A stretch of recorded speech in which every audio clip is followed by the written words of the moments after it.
সওম ভীতিকর দিনে স্বস্তির পরশ, হিসাব দিবস, প্রতিদান দিবস। এত কঠিন হালত যে সেদিন মা পলায়ন করবে সন্তান থেকে, ভাই লুকোবে ভাই থেকে, স্বামী সরে যাবে স্ত্রী থেকে। কেন? কেননা সেদিন প্রত্যেকে ব্যস্ত থাকবে নিজেকে বাঁচানোর চিন্তায়, দুশ্চিন্তায় ও শাস্তির আশঙ্কায় কাঁপতে থাকা অন্তর থাকবে উদ্বিগ্ন। সবাই সেদিন একা, নেই কারো আশা। আমলনামার দৈন্যদশায় মানুষ হবে দিশাহীন। কি হবে, কি হবে, দম বন্ধ এক প্রশ্ন পুরো সত্তা জুড়ে।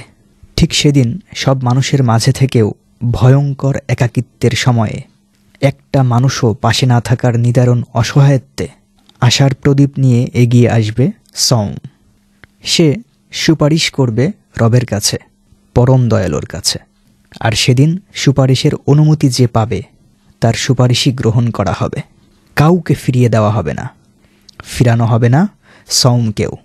দয়াশীল আল্লাহ সওমের সুপারিশ গ্রহণ করে স্বস্তি দিবেন সওম পালনকারীকে, মুক্তি দিবেন সে মহাদিবসের মহা পেরেশানি থেকে।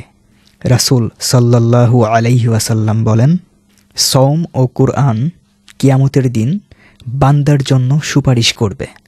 সওম বলবে, হে আল্লাহ, আমি তাকে দিনের বেলায় পানাহার ও যৌন সঙ্গম থেকে বিরত রেখেছি, তার ব্যাপারে আমার সুপারিশ কবুল করুন। আর কুরআন বলবে, আমি তাকে রাতে নিদ্রা থেকে বিরত রেখেছি, কাজেই তার ব্যাপারে আমার সুপারিশ কবুল করুন।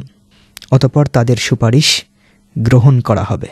হাদিস মুসনাদে আহমদ 6626। সওম কতই না উত্তম সঙ্গী, সঙ্গীহীন দিনের সঙ্গী।